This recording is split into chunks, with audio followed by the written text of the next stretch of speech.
Katha Upanishad is the legendary story of a little boy, Nachiketa, the son of sage Vajishrava, who meets Yama, the Daitya of death. Their conversation evolves to a discussion of the nature of man, knowledge, Atma, soul, self, and Moksha, liberation.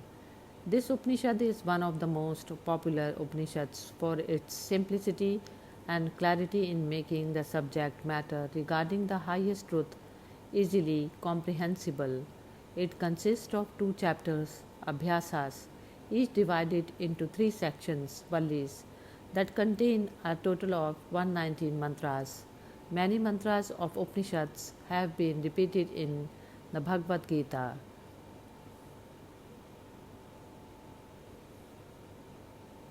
Vajishrava, desiring rewards, performed the Viswajit sacrifice, in which he gave away all his property.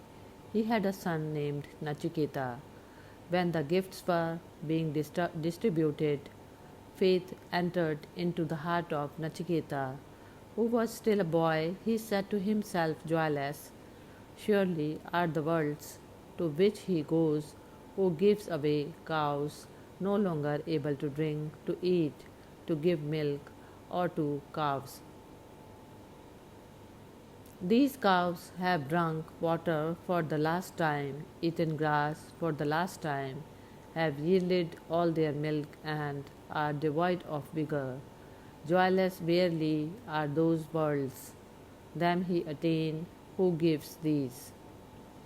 He said to his father, Father, to whom will you give me? He said this a second and the third time. Then his father replied, Unto death I will give you. Among many I am the first, or among many I am the middlemost, but certainly I am never the last. What purpose of the king of death will my father serve today by thus giving me away to him? Nachiketa said, Look back and see how it was with those who came before us, and observe how it is with those who are now with us. A mortal ripens like corn, and like corn he springs up again. Verily, like fire, a Brahmin guest enters a house. The householder pacifies him by giving him water and a seat. Bring him water, O king of death. The Brahmin who dwells in a house fasting destroys that foolish householder's hopes and expectations, the reward of his intercourse with pious people, the merit of his kindly speech, the good results of his sacrifices and beneficial deeds, and his cattle and children as well. Yama said, O Brahmin, salutations to you. You are a venerable guest and have dwelt in my house 3 nights without eating. Therefore choose now 3 boons, one for each night. O Brahmin, may all be well with me. Nachiketa said, O death, may Gautama, my father, be calm, cheerful, and free from anger toward me. May he recognize me and greet me when I shall have been sent home by you. This I choose as the first of the 3 boons. Yama said, Though my favor, your father, Odalaki Aruni, will recognize you and be again toward you as he was before, after having seen you freed from the jaws of death. He will sleep peacefully at night and bear no anger against you. Nachiketa said, In heaven there is no fear. You are not there, nor there do they in old age fear. Having crossed both hunger and thirst, one in heaven rejoices being above grief. O death, thou knowest the fire will leads to heaven.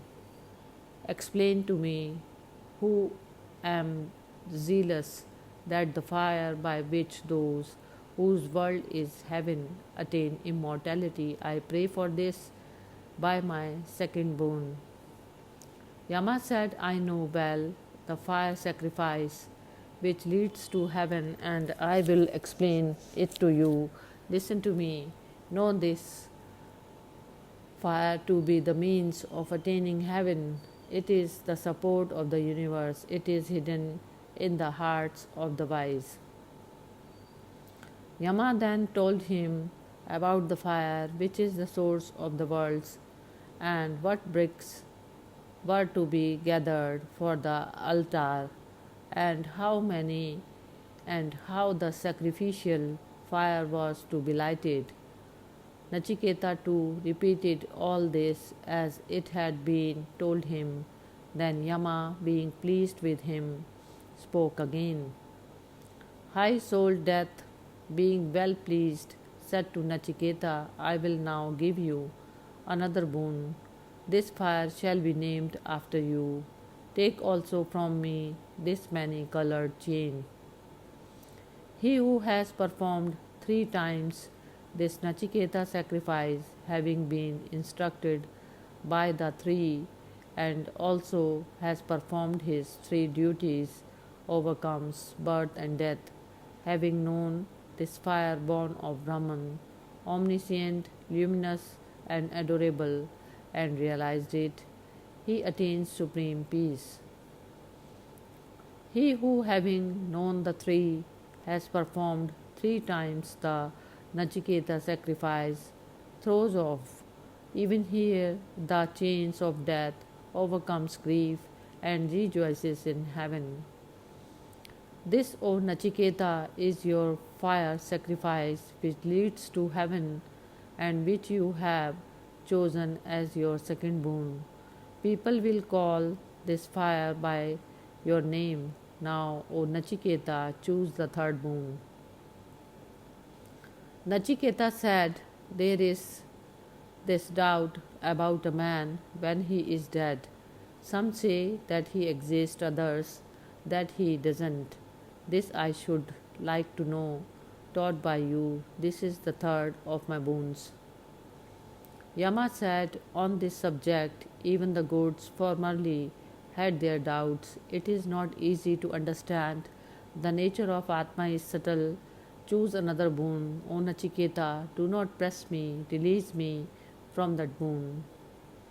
Nachiketa said, O Death, even the gods have their doubts about this subject, and you have declared it to be not easy to understand.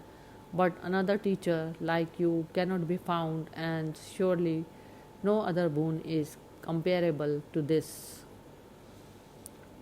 Yama said, choose sons and grandsons who shall live 100 years. Choose elephants, horses, herd of cattle, and gold. Choose a vast domain on earth. Live here as many years as you desires. If you deem any other boon equal to that, choose it. Choose wealth and a long life. Be the king, O Nachiketa, of the wide earth. I will make you the enjoyer of all desires. Whatever desires are difficult to satisfy in this world of mortals, choose them as you wish. These fair maidens with their chariots and musical instruments, man cannot obtain them. I give them to you, and they shall wait upon you. But do not ask me about death. Nachiketa said, but, O Death, these endure only till tomorrow. Furthermore, they exhaust the vigor of all the sense organs. Even the longest life is short indeed. Keep your horses, dances, and songs for yourself. Wealth can never make a man happy. Moreover, since I have beheld you, I shall certainly obtain wealth. I shall also live as long as you rule. Therefore, no boon will be accepted by me but the one that I have asked. Who among decaying mortals here below, having approached the undecaying immortals and coming to know that his higher needs may be fulfilled by them, would exult in a life over long after he had pondered on the pleasures arising from beauty and song. Tell me, O death, of that great hereafter about which a man has his doubts. Yama said, the good is one thing, the pleasant another. Both of these serving different needs. Bind a man, it goes well with him who of the two take the good, but he who chooses the pleasant misses the end. Both the good and the pleasant present themselves to a man. The calm soul examines them well and discriminates. Yea, he prefers the good to the pleasant, but the fool chooses the pleasant out of greed and avarice. O Nachiketa, after pondering well the pleasures that are or seem to be delightful, you have renounced them all. You have not taken the road abounding in wealth where many men sink. Wide apart and leading to different ends are these two, ignorance and what is known as knowledge. I regard you, O Nachiketa, to be one who desires knowledge, for even many pleasures could not tempt you away. Fools dwelling in darkness, but thinking themselves wise and erudite, go round and round by various tortuous paths, like the blind, led by the blind. The hereafter never reveals itself to a person devoid of discrimination, heedless and perplexed by the delusion of wealth. This world alone exists, he thinks, and there is no other.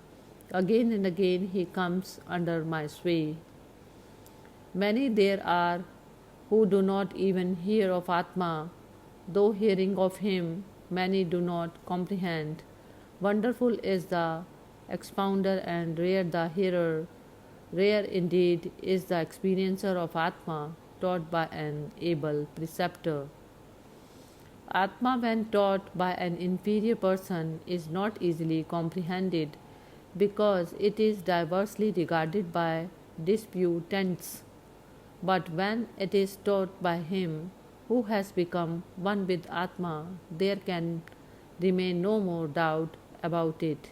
Atma is subtler than the subtlest and not to be known through argument. This knowledge cannot be attained by reasoning. Atma become easy of comprehension, O dearest, when taught by another. You have attained this knowledge now. You are indeed a man of true resolve. May we always have an inquirer like you. Yama said, I know that the treasure resulting from action is not eternal, for what is eternal cannot be obtained by the non-eternal. Yet I have performed the Nachiketa sacrifice with the help of non-eternal things and attained this position, which is only relatively eternal. The fulfillment of desires, the foundation of the universe, the rewards of sacrifices, the shore where there is no fear, that which adorable and great, the white abode and the goal, all this you have seen, and being wise, you have with firm resolve discarded everything. The wise man who, by means of concentration on the self, realizes that ancient effulgent one who is hard to be seen, unmanifest, hidden, and who dwells in the buddhi and rests in the body, he indeed leaves joy and sorrow far behind.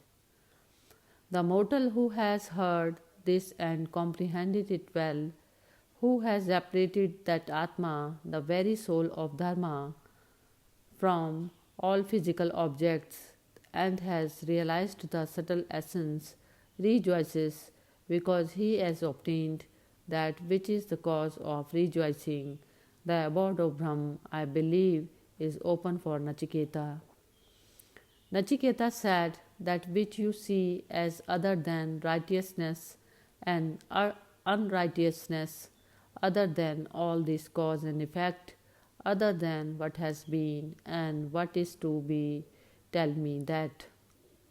Yama said, the goal which all the Vedas declare, which all austerities aim at, and which men desire when they lead the life of continence, I will tell you briefly, it is Om. This syllable Om is indeed Brahman. This syllable is the highest. Whosoever knows this syllable obtains all that he desires. This is the best support. This is the highest support. Whosoever knows this support is adored in the world of Brahman.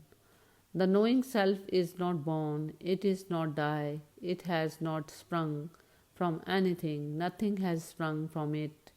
Birthless, eternal, everlasting, and ancient, it is not killed when the body is killed. If the killer thinks, he kills, and if the killed man thinks he is killed, neither of these apprehends aright. The self kills not, nor is it killed. Atma, smaller than the small, greater than the great, is hidden in the hearts of all living creatures. A man who is free from desires beholds the majesty of the self through tranquility of the senses and the mind and becomes free from grief. Though sitting still, it travels far, though lying down, it goes everywhere. Who but myself can know that luminous Atma, who rejoices and rejoices not? The wise man, having realized Atma as dwelling within impermanent bodies, but itself bodiless, vast and all-pervading, doesn't grieve.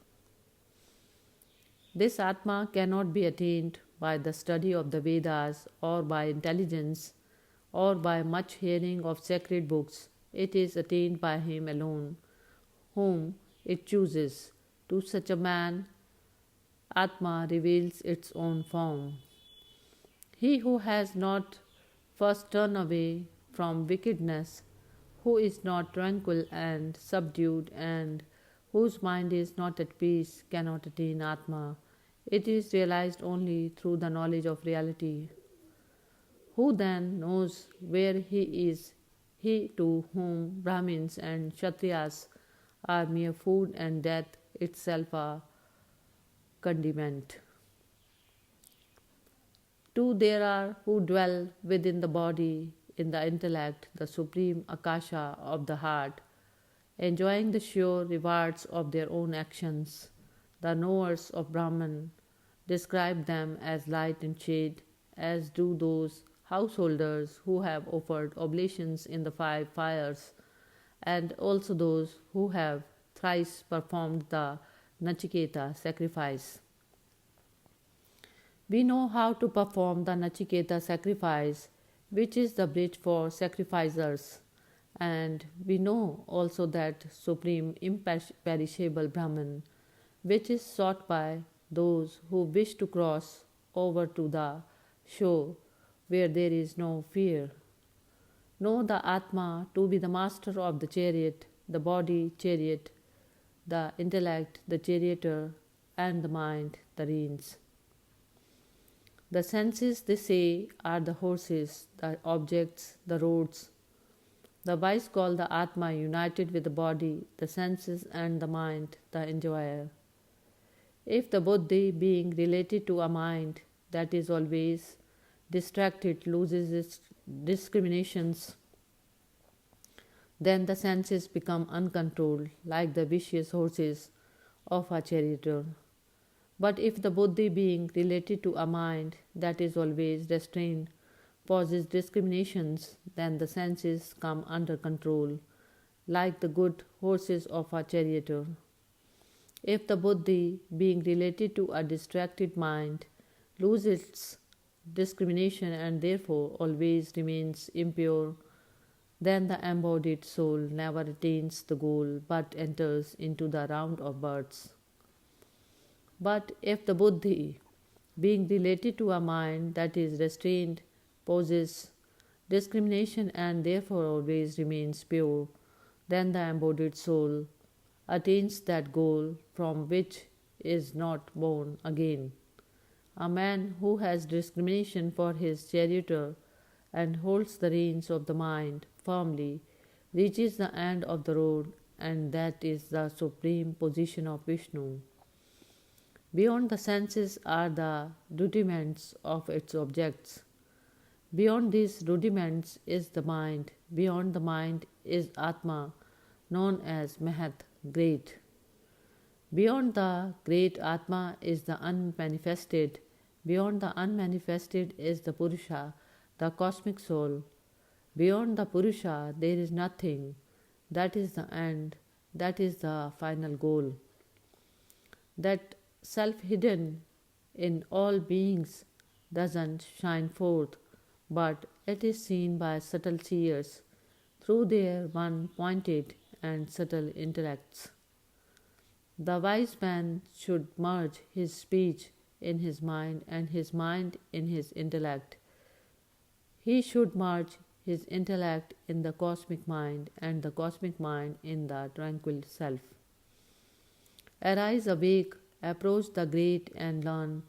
Like the sharp edge of a razor is that path, so the wise say hard to tread and difficult to cross. Having realized Atma, which is soundless, intangible, formless, undecaying, and likewise tasteless, eternal, and odorless.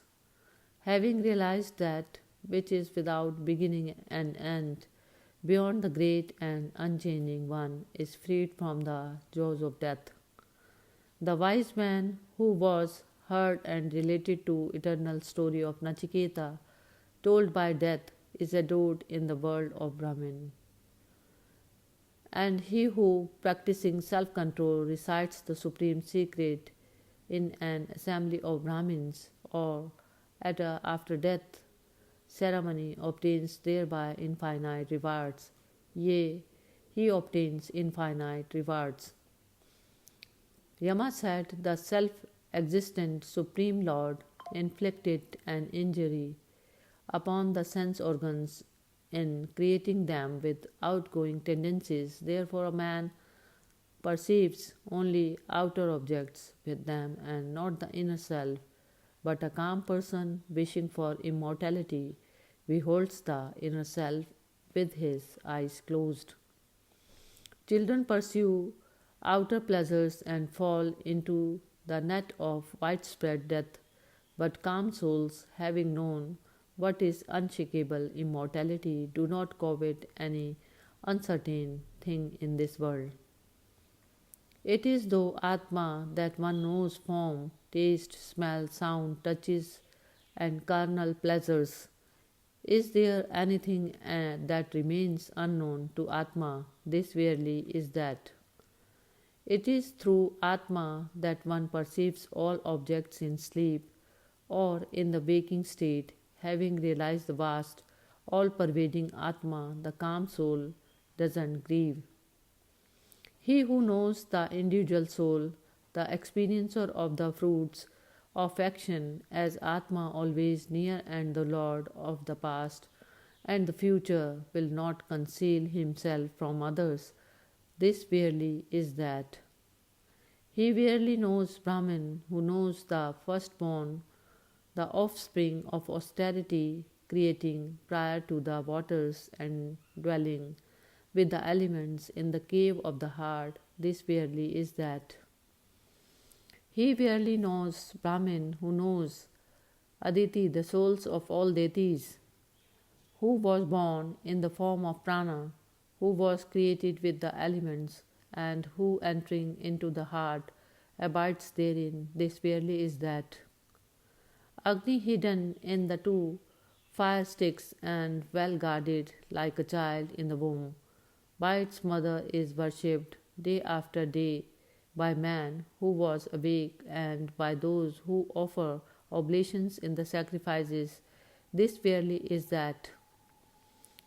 Whence the sun rises and whither it goes to set, in whom all the devas are contained, and whom none can ever pass beyond this, verily is that.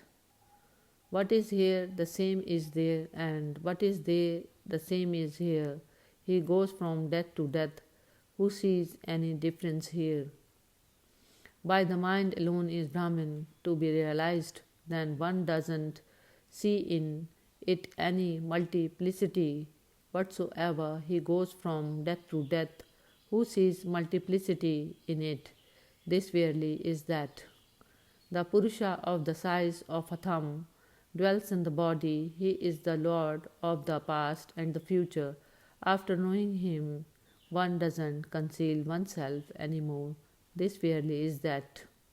The Purusha of the size of a thumb is like a flame without smoke. The Lord of the past and the future, he is the same today and tomorrow. This verily is that. As rainwater falling on a mountain peak runs down the rocks in all directions, even so he who sees the attributes as different from Brahman verily runs after them in all directions. As pure water poured into pure water becomes one with it, so also, O Gautama, does the self of the sage who knows. There is a city with 11 gates belonging to the unborn Atma of undistorted consciousness. He who meditates on him grieves no more, liberated from the bonds of ignorance. He becomes free. This verily is that. He is the sun dwelling in the bright heavens. He is the air in the interspace.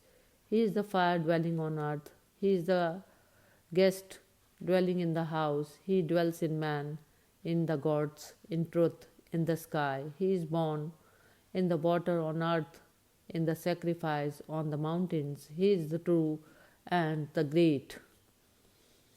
He it is who sends prana upward and who leads apana downward. All the devas worship that adorable one seated in the middle. When the soul, identified with the body and dwelling in it, is torn away from the body, is freed from it, what then remains? This verily is that. No mortal ever lives by prana, which goes up, nor by apana, which goes down. Men live by something different on which these two depend. Well then, Gautama, I shall tell you about this profound and eternal Brahman, and also about what happens to the Atma after meeting death. Some jivas enter the womb to be embodied as organic beings, and some go into non organic matter according to their work and according to their knowledge.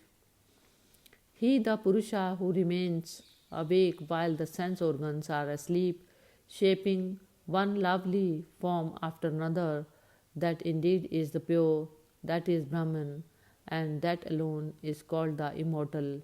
All worlds are contained in him, and none can pass beyond. This verily is that.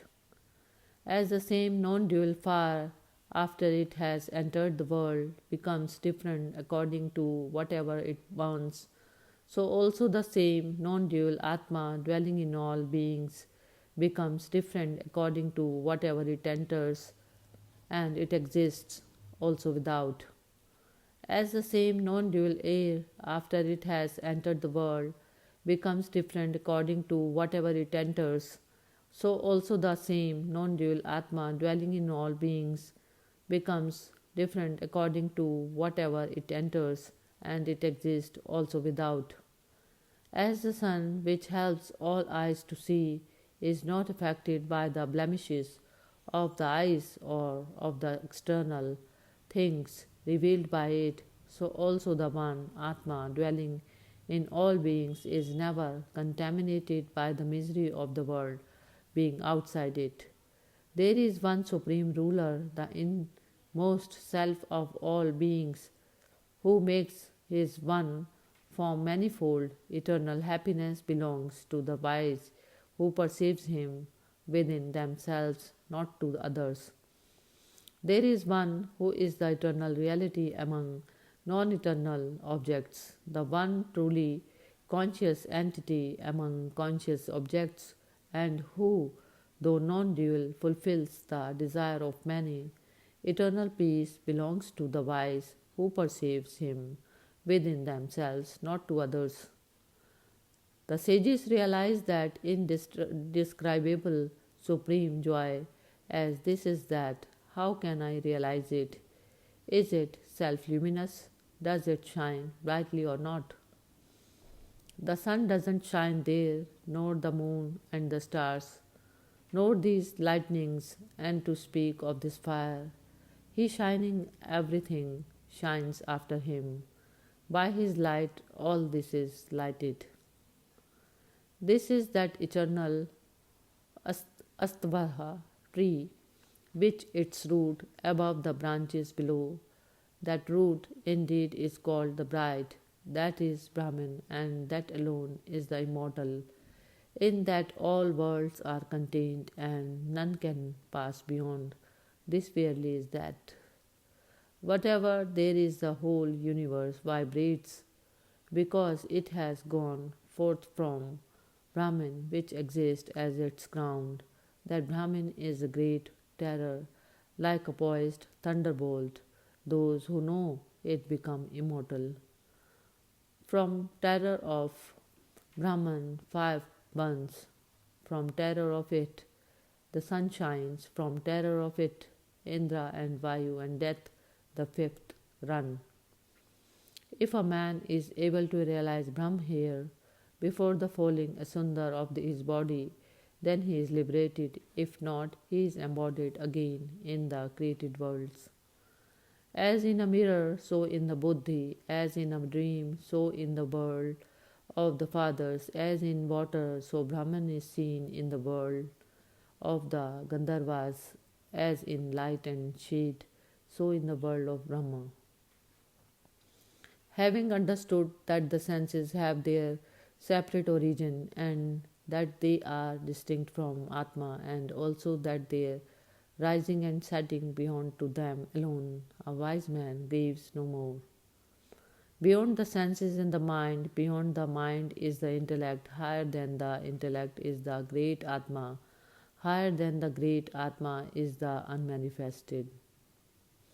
Beyond the unmanifest is the person, all pervading and imperceptible.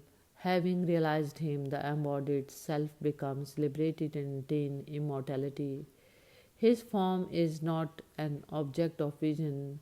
No one beholds him with the eye. One can know him when he is revealed by the intellect free from doubt and by constant meditation.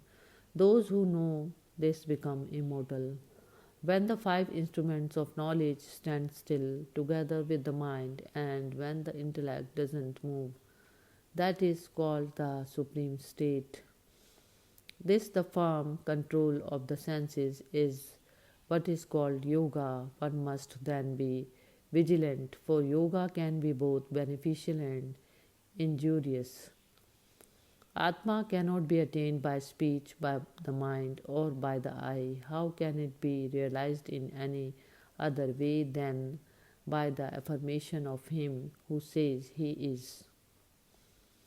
He is to be realized first as existence limited by upadhis, and then in his true transcendental nature. Of these two aspects, Atma realized as existence leads the knower to the realization of his true nature. When all the desires that dwell in the heart fall away, then the mortal becomes immortal and here attains Brahman. When all the ties of the heart are served here on earth, then the mortal becomes immortal.